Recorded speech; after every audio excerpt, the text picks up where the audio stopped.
Hello बच्चों, let's read the given question. The question says three identical small dipoles are arranged as shown below. What will be the net electric field at P? So K की value is been given as 1 by 4 pi epsilon naught, and option A given है Kp by x cube, option B 2 Kp by x cube, option C 0, option D root 2 Kp by x cube. So basically we need to understand as a key concept about the electric field produced by dipole. So dipole की जब हम बात करते हैं, so basically it is charges of equal magnitude but opposite nature separated by a finite or we can say a very small distance. Let's say हम मान लेते हैं जो small distance है वो है r. So in this situation it will constitute a electric dipole. ठीक है, अब हम बात करते हैं इलेक्ट्रिक डाइपोल मोमेंट की which is given by P, which is nothing but the product of magnitude of one of the charge into the distance between the charge. So this is a vector quantity and its direction is from negative charge to positive charge. So ये basic बात है about the electric dipole moment and electric dipole we must have or we must understand, right? अब अगर हम बात करें कि let's say on the line joining the two charges अगर हम एक point P consider कर लें and if we wish to find the electric field at this point P, so we have already done the derivation, just we have to keep the result in mind. So EP की जो value आएगी that will be 2 Kp upon x cube, where x is the distance of point P from the dipole. अब dipole क्योंकि बहुत ही small है, so we are taking the distance from the center, right? So this will be the value. अब हम बात करते हैं, ये हो गई इलेक्ट्रिक फील्ड. अब इसकी जो डायरेक्शन होती है for axial case it is along the direction of dipole moment. So यहाँ पे हम क्या लिख देंगे, आई कैप, राइट. अब हम बात करते हैं कि this is the case of axial point, right. अगर हम बात करें अबाउट द इक्वेटोरियल पॉइंट, या फिर इक्वेटोरियल पॉइंट को हम परपेंडिकुलर पॉइंट भी कहते हैं, अगर सेपरेशन को हम यहाँ लिख देते हैं. सो परपेंडिकुलर बाइसेक्टर पे अगर हम पॉइंट पी को कंसिडर करें, so this is the perpendicular bisector हो गया. सो यहाँ पे जो इलेक्ट्रिक फील्ड का डायरेक्शन आएगा it will be in the negative X axis. So negative X axis के लिए हम यूनिट वेक्टर लगाएंगे minus E cap. So this is the perpendicular वाला case. So we are writing E perpendicular हो गया. इसका डायरेक्शन, इसका मैग्नीट्यूड निकल के आता है टू के P upon X cube if x is this distance, right?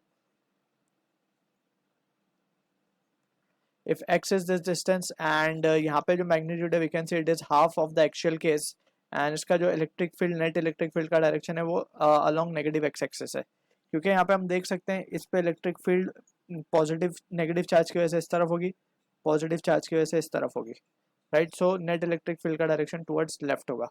So these are the few basic understanding we must have regarding the different points. So ये है हमारा equatorial point का electric field due to dipole. So using this result we will try to analyze the question that has been given to us. अब हमें 3 dipole given है, right? First का जो direction है वो पॉइंट P पे हमें नेट इलेक्ट्रिक फील्ड फाइंड करनी है. So we can see net electric field at point P को हम क्या लिख सकते हैं.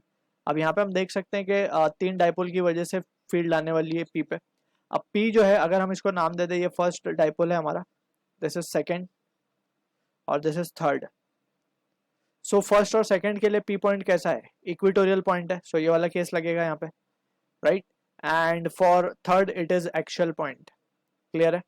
अब हम बात करते हैं, और we have seen one important point के इलेक्ट्रिक फील्ड का जो डायरेक्शन होता है for equatorial case it is opposite to that of dipole moment. ठीक है ना.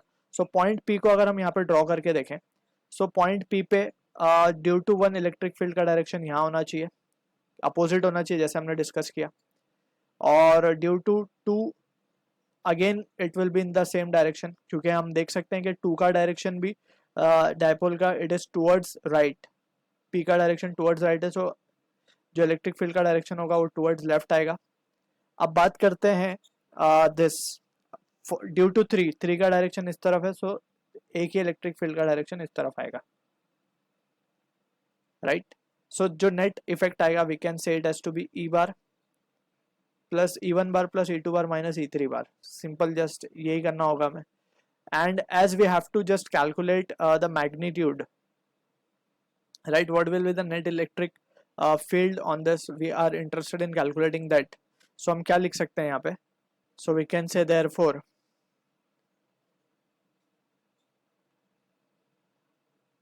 Will be equals to E1 की वैल्यू हम क्या लिखेंगे, KP upon, since it is a equatorial point, KP upon x cube, right.